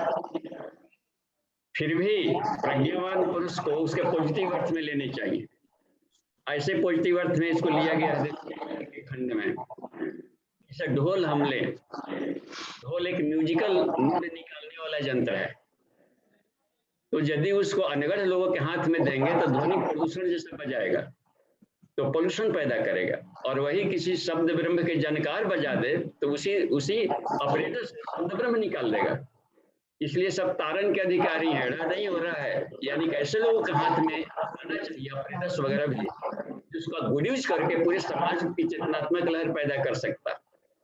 गंवार व्यक्ति को भी ऐसे लोगों से जुड़िए जो उसको तार सकता है, नहीं तो राइट छिड़वाएगा उसको अंडबंड समझवा कर। तो आध्यात्मिक आदमी से ही हमेशा गंवारों की दोस्ती करनी चाहिए, उनको साथ में जोड़िए। शूद्र भी देखिए, शूद्र को ब्राह्मणों के साथ में शुद्धि संस्कार कराया जाता था। अनेकों ने मिस्र देश के 10,000 मलेच्छों को, शूद्रों को विश्वामित्र ने ब्राह्मण बना के दिखा दिया। तो उनकी दोस्ती ऐसे लोगों को चाहिए जो कि उनके जीवन को उठा करके ब्राह्मणत्व तक पहुंचा सके। ऐत्रेय शूद्र कुलोत्पन्न थे और ऐत्रेय ब्राह्मण बन गए। उनको ऐसे लोगों में न जाए कि तू नीचा कह करके अपनी सेवा उनका शोषण करता रहे। ये सब तारण के अधिकारी है, मतलब कि योग्य पर्सनालिटी के साथ ही ये जोड़ा जाए ताकि इसका भी उद्धार हो सके और उतना हो सके जितना एक विश्व मानव और हर व्यक्ति को। रुचम न शूद्रेषु कहा हुआ है वेद में, रुचम न ब्राह्मणेषु। जो शब्द ब्राह्मण के लिए उपयोग है, क्षत्रिय के लिए, वैश्य के लिए, वही शूद्र के लिए है, वही विशेषण दिया गया है। रुचम न ब्राह्मणेषु, रुचम न ऋषियेषु, रुचम न राज्येषु, रुचम न शूद्रेषु। वाह, हमारे शूद्र तेजस्वी हो इस राष्ट्र के, तो यह भी बात मिल रही है। और ढोल गंवार शूद्र और पशु जानवरों के साथ निर्दयता पूर्वक व्यवहार करने वाले ही ये इकोलॉजिकल बैलेंस को गड़बड़ाते हैं। ओवरलोड काम लेने से लेकर के उसको खाना भी ठीक से ना दें, इंजेक्शन दे करके दूध निकाल के शोषण करना।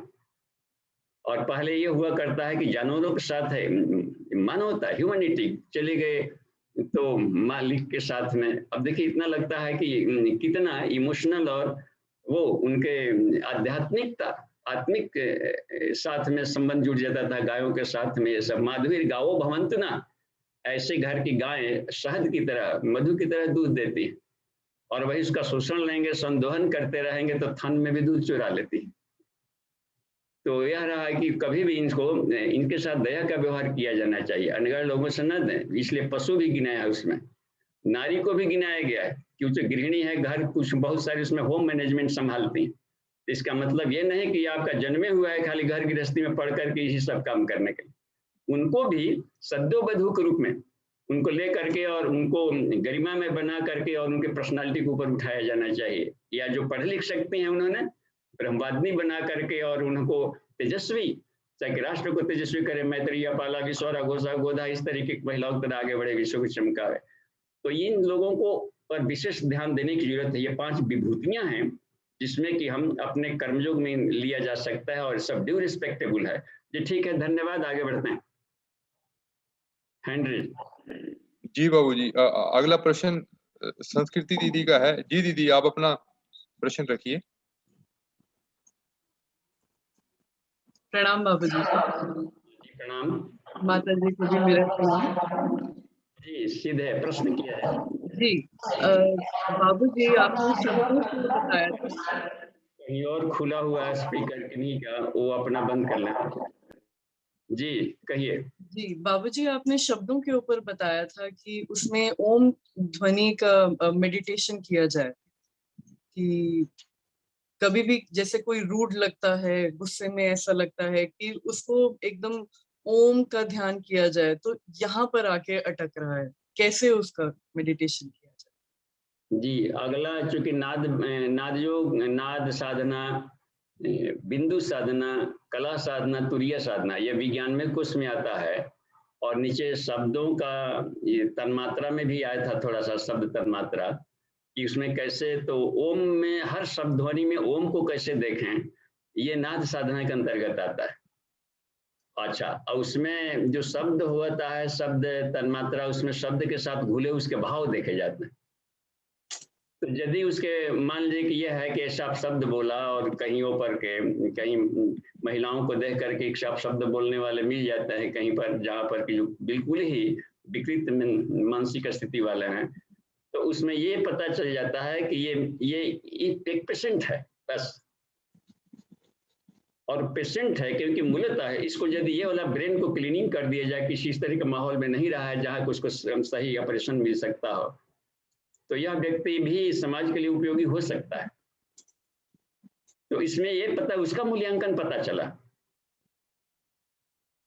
तो हम उससे प्रभावित न होकर के बढ़े, लेकिन उसमें यह रहता है कि ऐसे लोगों को ऑपरेशनल प्रक्रिया में जरूर डाला जाना चाहिए क्योंकि राष्ट्र को क्षति हो रही है।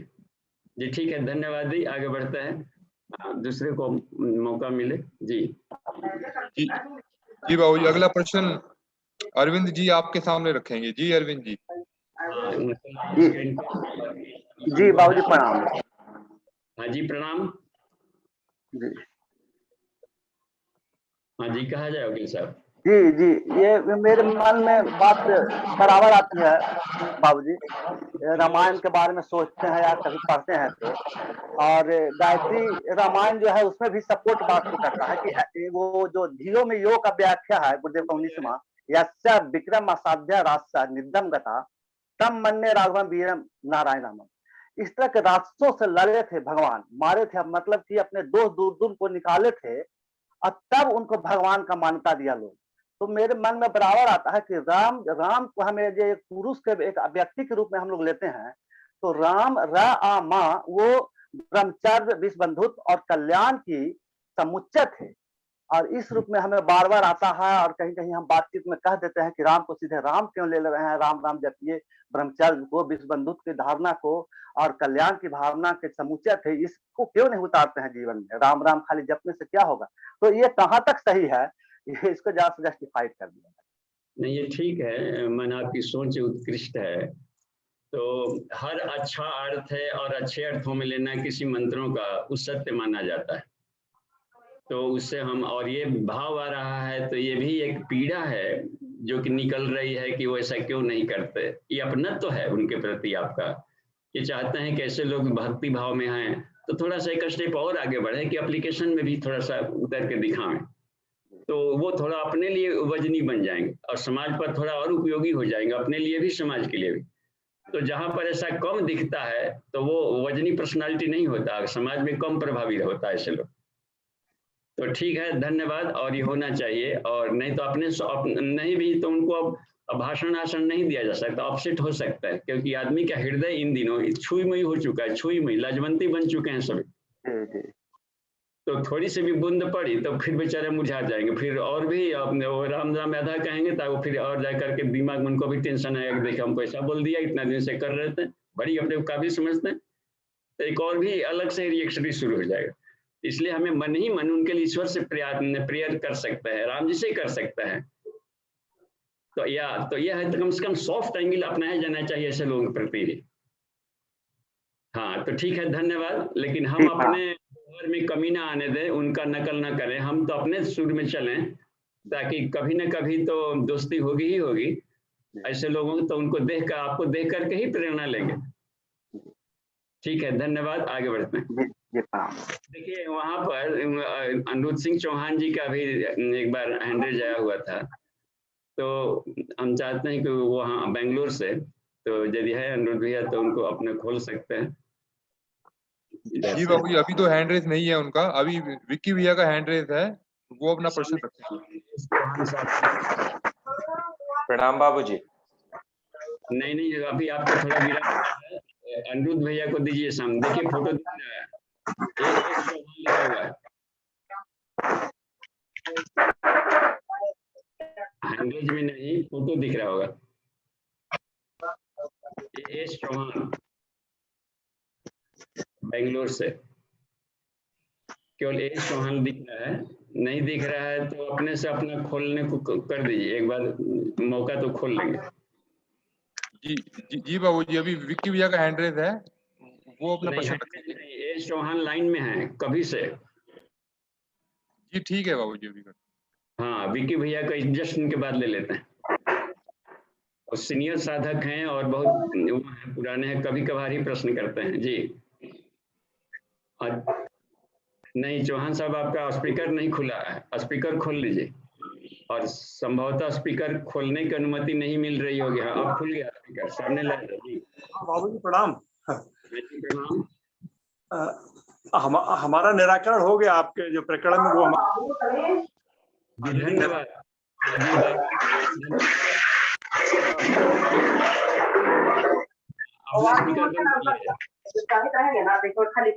स्पीकर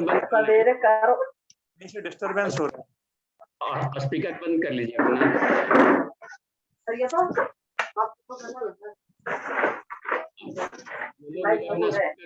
सब बंद कर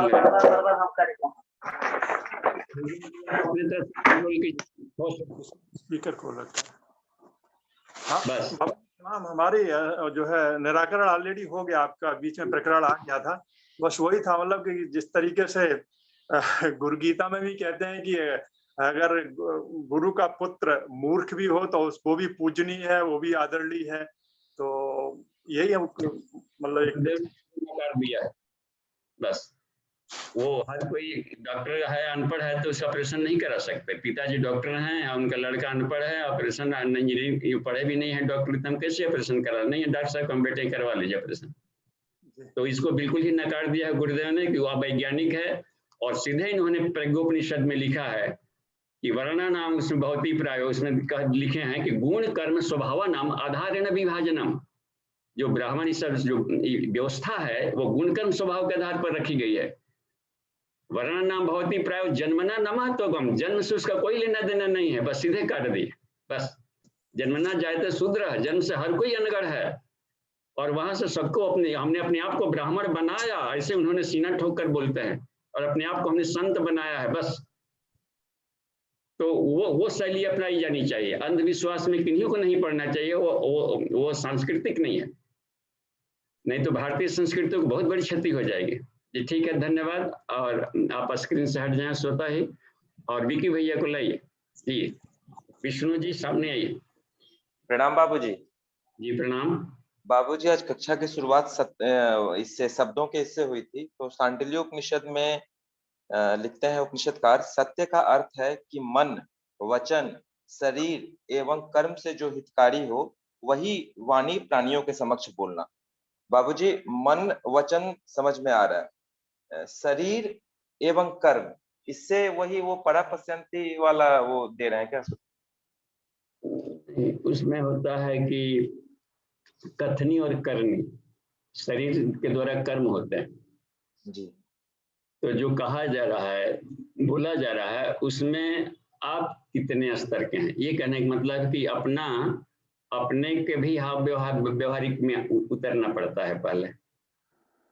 तो खुद के आचरण सिद्ध होने को इसमें रखा गया है, शरीर से मतलब है, तो स्वयं का भी आचरण सिद्ध होना पड़ता है जी। जी, और कर्म बाबूजी, मन वचन को चार पार्ट में डिवाइड किए हैं, मन वचन शरीर एवं कर्म।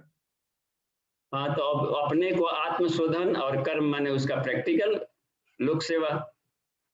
यदि उस हाथ में लेते हैं, कर्म को योग के रूप में लेते हैं, तो उस हालत में उसको जोड़ देंगे कि पूरे दोनों ही कर्म होता है। अपने आप की भी खेती, अपने आप को भी सुधारना कर्म के अंतर्गत आता है, और लोक सेवा का भी काम कर्म के अंतर्गत आता है। तो कर्म को दो भाग में बांट दिया गया यहाँ पर। मतलब चेतन चरित्र व्यवहार वाली बात आ गई ना बाबूजी, वही कि तीनों में तो व्यवहार दोनों में होता है। तो अपने अपने बॉडी के साथ एप्लीकेशन कर रहा है कि नहीं, अपने आप पर खुद प्रयोग, और उसका सामाजिक एप्लीकेशन कर रहा है कि नहीं। अच्छा, अंतरंग और बहिरंग दोनों में बाबू? दोनों में। जी जी, प्रणाम बाबू। ठीक है, धन्यवाद। आगे जाते हैं। पद्मा दी हैं महाराष्ट्र से, उनको खोलिए तो हैंडरेज है। जी प्रणाम बाबूजी। हाँ जी प्रणाम। उनको बाबूजी, श्री राम जी जो मर्यादा पुरुषोत्तम है, जिन्होंने सीता माता को पाने के लिए रावण से तक लड़ाई की, उनसे उनका वध कर दिया, लेकिन फिर सीता माता को उस समय त्यागा जब वो गर्भावस्था में। तो इसका क्या मतलब अध्यात्म में कैसे लिया जाए? मर्यादा पुरुषोत्तम होने के बावजूद महिलाओं के लिए तो वो मतलब माँ को ऐसे उस समय त्यागा जब वो गर्भावस्था में है, और उसके बाद में भी नहीं अपनाया गया, माता को भूमिगत जाना पड़ा लास्ट में भी। तो ये महिलाओं की तरफ से वो मर्यादा पुरुषोत्तम कैसे रहे? ठीक है, अब इसको यदि हम राम के प्रति आक्षेप लगाते हैं थोड़ा सा भी अवमानना जैसा हो जा रहा है, तो फिर राम के प्रति श्रद्धा अपनी घट गई, और जहां पर श्रद्धा घटी फिर राम नहीं मिलेंगे साथ में। तो हमें उसके पॉजिटिव अर्थ में किन किन अर्थों में ले सकते हैं, हर चीज का पॉजिटिव अर्थ में लेना चाहिए। तो ये पूज्य गुरुदेव ने एक एंगल ये भी दिया है कि सीता जी को वहां पर बाइज्जत पहुंचाया गया था वाल्मीकि के आश्रम में, क्योंकि यहाँ पर महलों के बीच में जो बच्चे पैदा होंगे वो तेजस्वी उस स्तर के नहीं होंगे जो कि ऋषि आश्रम में जन्म लें। तो हम लोगों से अपने से बेहतर, हम तो महलों में जन्मे हैं, तो हम लोग जन्म करके ले करके हम लोग को बाद में गुरुकुल से शिक्षा मिली, और गुरुकुल के गर्भ में ही शुरू में ही यदि उस माहौल में गर्भावस्था से एडमिशन यदि कर दिया जाए इस महिला को, और उस तरीके के शिक्षण पा रहा हो, तो उसके संतति तो गर्भ में ही हो जाएंगे। वहां पर सारे संस्कार पुंसवन वर सब वही हुआ, वही पला, वही रहा, जिससे कि प्रहलाद को उठा करके सीधे उनकी माता जी को ले गए थे देवर्षि नारद अपने यहाँ, तो प्रहलाद जैसे उत्पन्न हुए। तो इसी तरीके से ये एक प्लान्ड वे में ये था आपस में, इसकी जानकारी लोग आपस में ही जानते थे राम और सीता। यदि ये उनके प्रति खुशी रहती तो वहां पुआल पर सोती थी पत्तों पर, तो ये अपने महल में भी बेड पर नहीं सोते थे, वो अपने लिए चटाई मंगवाए थे पुआल वगैरह की, सीता वहां ऐसे ही सो रही। देख रहे हैं ना, हर कितना कमाल का राग और वैराग्य का मिलन, यही मिलन साबित करता है कि ब्रह्म है। तो आगे की जो भी घटनाक्रम बनाए जाते हैं कथानक के रूप में, तो कहीं न कहीं पर कुछ लोग इन अर्थों में न ले लें, तो उस बात को भी दोनों एंगल से लिया गया है, तो उस अर्थों में वहाँ भूमिगत जाना पड़ा है कि हमारी भूमिकाएं भी खत्म हो गई साथ में, और ये बच्चे अपने ढंग का कर भी लेंगे, तो एक्सेप्ट भी हो गए थे, और उन लोग बहुत बड़े बड़े द्वीपों को भी संभाल रहे थे लोग कुछ वगैरह। तो दुई सुत सब भ्राता जाए, तो छह कॉन्टिनेंटल भी संभालते थे। तो यह रहा की बात में, तो इन्होंने कहा अपनी भूमिका है, तो अब तो उस हालत में आएगा तो उन्होंने भूमिगत हो गई। तो राम जी भी तो जल समाधि ले लिए, लक्ष्मण भी ले लिए, पूरे के पूरे सारी बांदरी सेना सब समाधि ले लिए। तो किसी न किसी रूप में इस धरती से पटाक्षेप तो करना ही करना है। तो भूमि के पुत्री थी, अपने माँ के गर्भ में चली गई, वहां पर जहां से उत्पन्न तहां जाना। अग्नि में से आए थे, अग्नि में गई, उन्होंने भी क्षीर सागर में से आए हुए थे, लक्ष्मण तो क्षीर सागर में चले गए सब। तो वो उसके लिए कोई वैसी बात नहीं है, हरि व्यापक सर्वत्र समान है बस। तो कथा को रोचक कोई ऐसा है ताकि प्रश्नावली हो, और ऐसे प्रश्नों में भी पॉजिटिव अर्थ कैसे निकाले जाएं, ये इसमें बुद्धिमानिता की खोज के लिए सब बनाया जाता है। निगेशन के भाव तो लाने ही नहीं देने हैं किसी भी तरह घटने, तो फिर श्रद्धा घटेगी। श्रद्धा घटी तो फिर हमारे लिए कोई इष्ट का कोई फिर मायने नहीं रह जाता। ठीक है, धन्यवाद जी, आगे बढ़ते हैं। जी बाबू जी, 2 प्रश्न चैट बॉक्स में आए हैं। कृष्ण कुमार पहला जो है उषा शुक्ला दीदी का है, वो अपना अनुभव बताती है कि रामचरितमानस को अवधी भाषा में लिखा गया है, अवधी में ताड़ना का अर्थ समझना होता है, हमारी मातृभाषा अवधी है। हाँ, सवारना। हाँ जी, शायद ये बीच में सवाल आया था, उसी के रिगार्डिंग अपना अनुभव बता रही है दीदी। ठीक है, तो उसी अर्थों में हमने इंटरप्रिटेशन किया आध्यात्मिक, समारे उन्हीं को उनके साथ दोस्ती कराया जाए, जोड़ा जाए, जो उसके लाइफ स्टाइल को संवार करके और मैक्सिमम ऊंचा उठा सकता है। नहीं कहा कि भले हम आजीवन कुंवारी रह जाएगी सीता, लेकिन ऐसे लोगों के हाथ में नहीं देंगे जो इसके लाइफ को और आगे नहीं बढ़ा सकता। राम जैसे पर्सनालिटी आ गए तो राम के साथ में चली। हाँ, ये इनकी जोड़ी अब लगेगा, जिसे विद्युत्मान ने भी कहा था कि कालिदास के बाद हुआ था शादी तो जोड़ लिया गया था। मैं तुम्हारे चलते विद्या को अपमानित नहीं कर सकते, तो विद्यामान बनकर गए तो वो दोनों मिल करके राष्ट्र को देखिए कितना बड़ा काम कर लिए। उत्तम विद्या की धनी ये भी थी और वो भी हुई, तब दोनों पूर्णता को एकदम शानदार रूप में अपना काम कर डाले। तो इसी तरीके से वह बात थी कि उन्हीं के साथ में दिया जाए, तो वो बहुत बढ़िया अच्छा लगा कि संवारना शब्द होता है ताड़ना का, और ये हमारे लिए भी काम आएगा। तो उषा शुक्ला दी को बार बार नमस्कार है। ठीक है, धन्यवाद, आगे बढ़ते हैं। जी बाबूजी, कुणाल जी का प्रश्न है, बाबूजी रामायण में अंगद का क्या अभिप्राय है? हमारे जीवन रूपी रामायण में अंगद को किस तरह व्यतीत करें? देखिए, अंगद की जो भूमिका है उसमें, उस भूमिका से भी लिया जाता है कि अंगद के जीवन शैली को देखें किन किन भूमिकाओं में रहे। तो उन भी भूमिकाओं में तो अंग अवयव जो भी पार्टिकल्स है, तो मान लीजिए जो अपने शरीर के भीतर में आत्मा के उपकरण हो जाते हैं 24 से, इसको होता है अंग उपांग सब। तो उनको जैसे द अक्षर दमन, इसको कभी भी अनियंत्रित ना होने दें। यह आत्मा पर न चढ़ बैठे, ये सब पशु इस पर इसका ये नेतृत्व होना चाहिए। ये पशु है, नहीं तो फिर बांध डालेंगे, फिर खा डालेंगे सब। तो उसमें ही कहा दे यानी सौ बसे पुंसान स्वेन्द्रिय खिलानी वही असंगतानी खादंती इंद्रियाणी तानी स्वामी नाम। ये फिर असंगत हो जाती हैं तो अपने स्वामी को ही खा डालती हैं। तो ये लोग उस स्तर के रहे हैं जो अपने आप को शानदार बनाया, अस्थमान बनाए, तब जाकर के वहां पर इतने चमत्कार बड़े बड़े कर सकते हैं। जैसे 10 दमन शब्द को लिया है उन्होंने, देवताओं ने लिया था कि हम असंयमी जीवन शैली नहीं अपनाएंगे तभी देवत्व भर बचेगा। जहां संयमी हुए तो पंचर हुआ, जहां पर टिप तहां पर पूरा का पूरा ब्राह्मणत्व और पूरा का पूरा तप तेज निकल जाता है। पंचर होने से बचाया जाना चाहिए। छिद्र, एक सूक्ष्म सा भी छिद्र है तो बहुत सारे हवा को निकाल देता है धीरे धीरे, और जाकर के टायर ट्यूब बैठ जाएगा। जी, इसलिए कहा गया कि ब्राह्मण को तपस्वी होना चाहिए, ये इसमें कहा गया। तो जहां तप नहीं करेंगे तो ब्रह्म ज्ञान चूक जाएगा। आगे बढ़ते हैं। जी बाबूजी, अब ये पूछते हैं कि लव कुश 2 पुत्र का क्या अर्थ है अध्यात्म में? जैसे सद्ज्ञान सत्कर्म, कुछ सत्कर्म भी कर सकते हैं। लौ जैसे कैसे लपटे निकलती है, लौ निकलती है, तो लौ को हम ज्ञान के अर्थ में भी ले सकते हैं। तो सद्ज्ञान और सत्कर्म, बस ये। ठीक है, धन्यवाद। शांति पाठ कर ले, टाइम हो गया है और आज पुनाहुति है, इसे सब यज्ञशाला में इंतजार कर रहे हैं। ओम शांति शांति शांति। समाप्ति। प्रणाम। सभी के लिए शुभकामना।